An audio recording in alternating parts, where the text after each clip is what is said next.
ฮะเนี่ยนี่อันนี้ดอกนึงมันเอาได้หลายเติบพี่น้องเลยไปเลยเนี่ย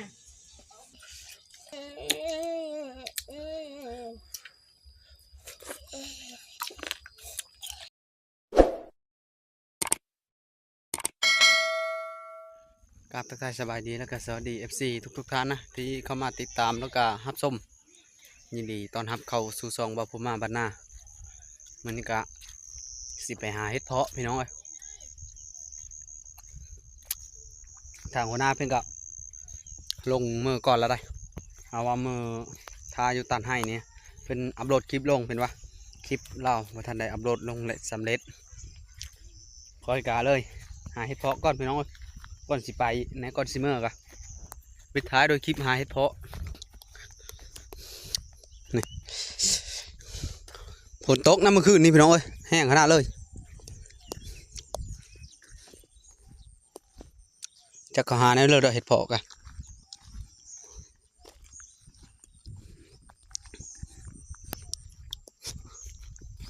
โอ้เห็นอยู่บ่ป้าโธ่เสียงกลูกล่ะนี่สัวจะได้อยู่เลยได้รีเลย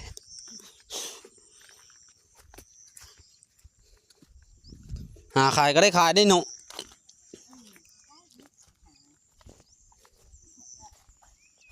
เฉลือระดับวันเพิ่น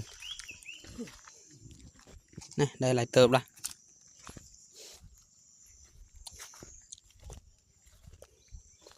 เสือเด้เห็ดเพาะดี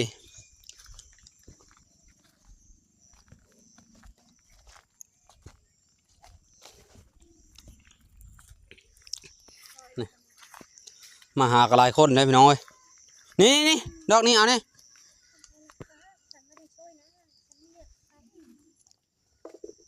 เอาไหมเนาะโอ้เฮาก็เห็นตากระแจ้งเติมนึกว่าเท่าแล้วได้เอาดาวันสาวผู้ไทยน้อยเพิ่นก็มาหาน้ำหาแบบไม่ได้ยางได้เพิ่นแข็งเพิ่นขลอดพี่น้องเอ้ยโดดจองเมื่อวานนี่เบิ่งนี้แหละจุนน้ำอีน้อยนะได้เจอตาลายแล้วนะโอ้หายกว่าลูกมากระทุนนี่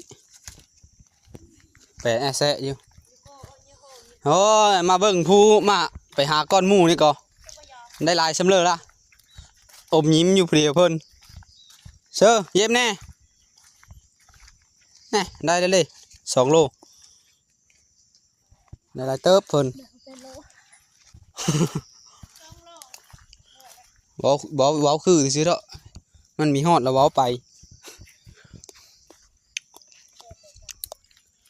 เด้เห็นละแม่นบ่วะหรือว่าตาลายโกยตาลายอะไรเชื่อ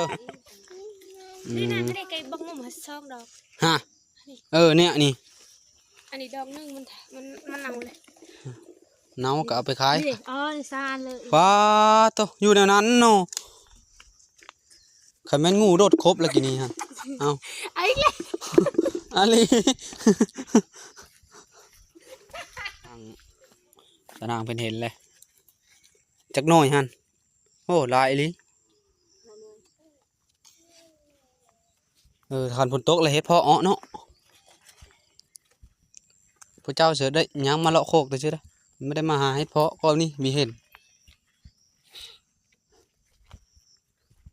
อันนี้นี่ตั้งแต่มานี่หาก็ได้หน่อยนึงอันกับเขาบอกเฮ้ยเสียซ้ำ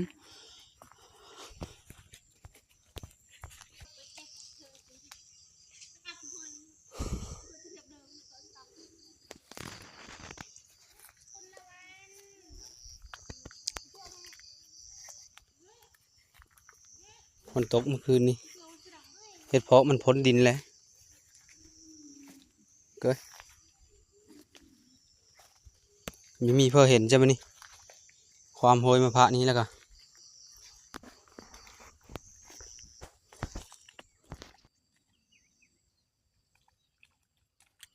นี่ก็ได้แล้วพี่น้อง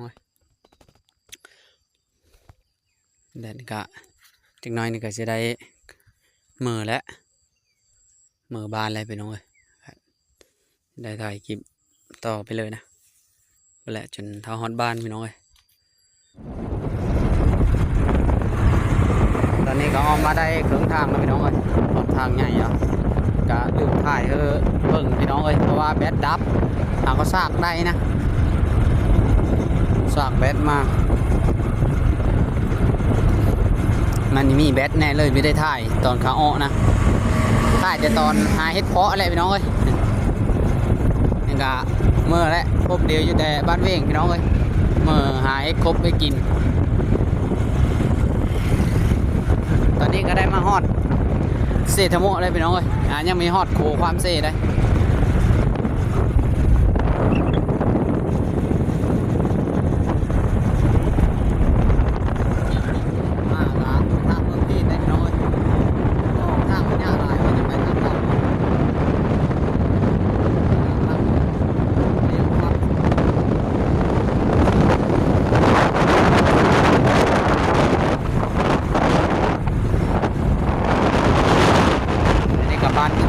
เมืองใหญ่แต่ได้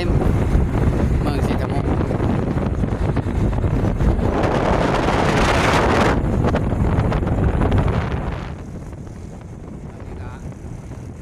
เป็นความโพและบ้านเอง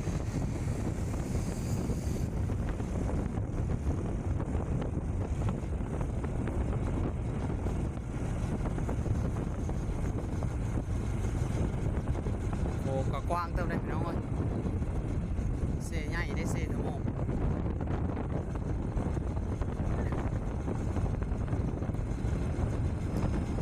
น้ำแต่ละลายแล้วเดี๋ยวนี้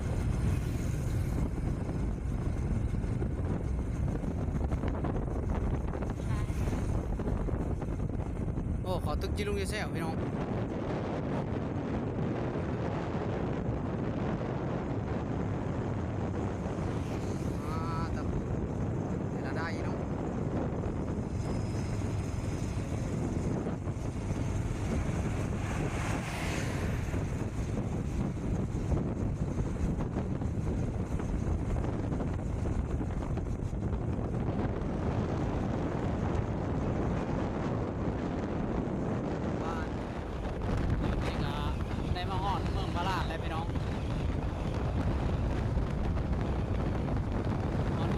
ใส่แล้ว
โคพลาด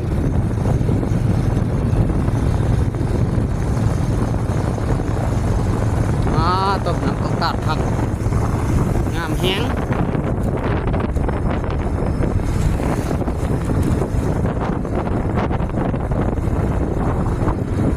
พลาดไต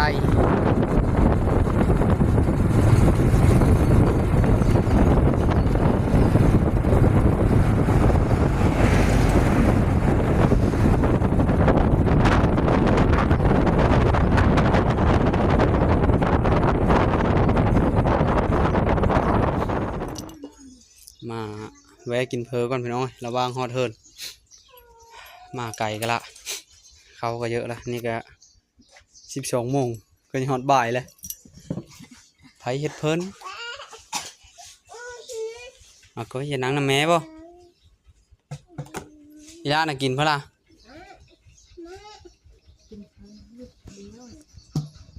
โอ้นี่ก็ฮอดทางแบกนาทมเลยพี่น้องเอ้ยคอยขี่รถเข้ามาวิทย์ทางดำแล้วนะขี่ไปนี่ก็เป็นบ้านไม้ตานนท์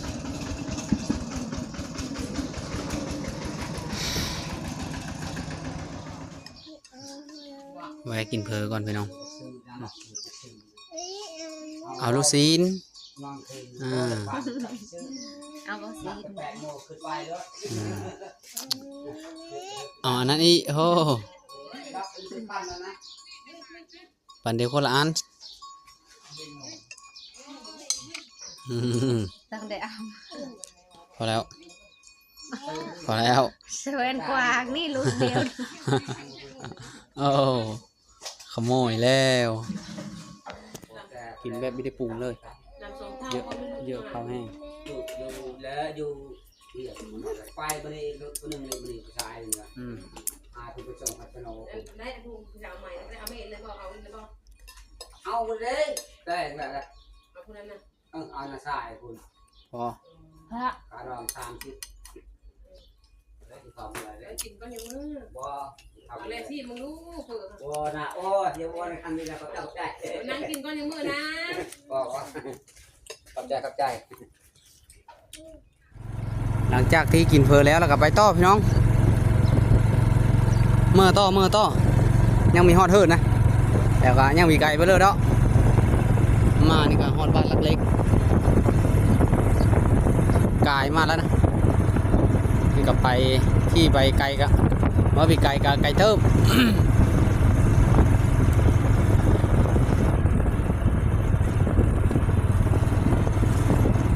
ตอนนี้ก็ได้มาฮอดเฮิร์นเลยพี่น้องเอ้ยมาเฮ็ดอยู่เฮ็ดกินก่อนแกงเฮ็ดเพาะพี่น้องเอ้ยหามือเช้านี่นะมาฮอดเฮิร์นก็พอดีบ่าย3 โมง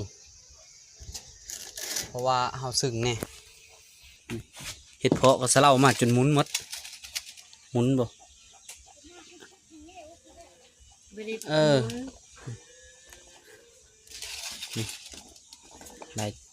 ได้หลายเติบพี่น้องเอ้ยไปเลยไงก็ว่าสิแกงเสือหวายเลยพี่น้องเอ้ย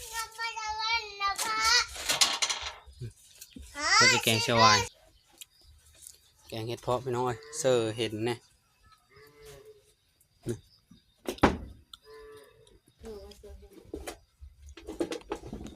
ตอนนี้ก็ค้างขึ้นเลยคือเห็ดเพาะสุกก่อนมีเสือข้าวเบอร์กับอันนี้แหละหวายพี่น้องเอ้ยเอาหวายมานำแซ่บได้หวายนี่ยาขมนะบอกชิมมาก่อนเชื่อได้แช่น้ำเกลือย่างดีไหมหวายกัน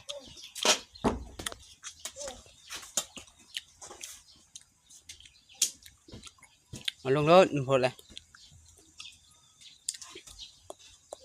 มีผ้ามันยังเอาเนื้อหนังแซ่บเลยมาเสื้อเขาเบอร์แบบนี้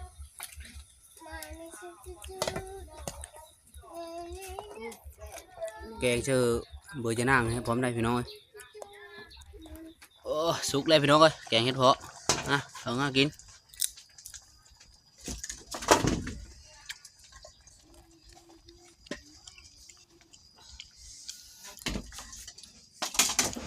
มาชิมเบิ้งดูแม่นบ่แกงเห็ดเพาะแม่นแกงปลาแดะนี่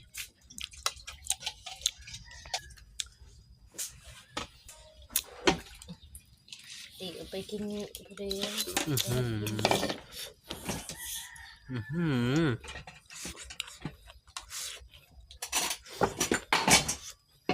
แซ่บน้อง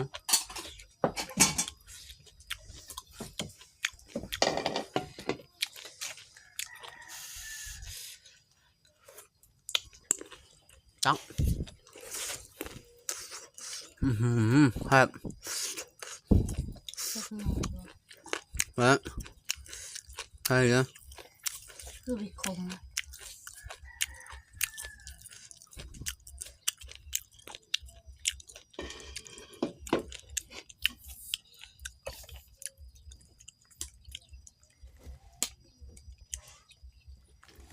พี่น้อยกินข้าวแรงน้ำเบ้าพุ่มมาอาหารการกินก็มีแต่ซ้ำนี้แหละนี่แกงเห็ดเพาะนะมาปลาต่อคือลูกกระทุนกระแมนโอ้สวบสักบาทหนึงเลย อย่าไปอย่า แซ่บบ่ล่ะ แซ่บมาเด้อดูสบายดีเด้อ สบายดีดูสาวผู้ไทยน้อยก็กินแกงเห็ดเพาะมีปิ้งเห็ดแน่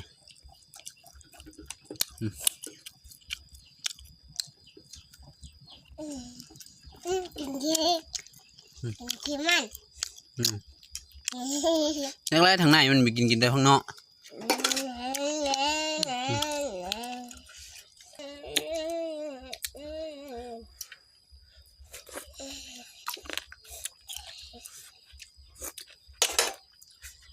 อืม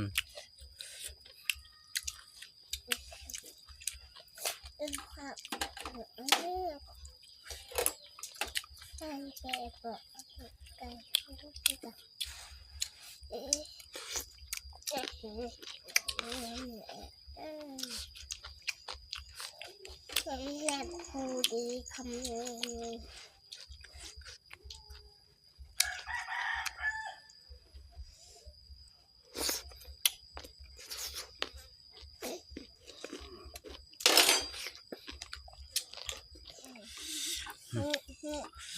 ลูกสาวเพิ่นมีกินซีเลย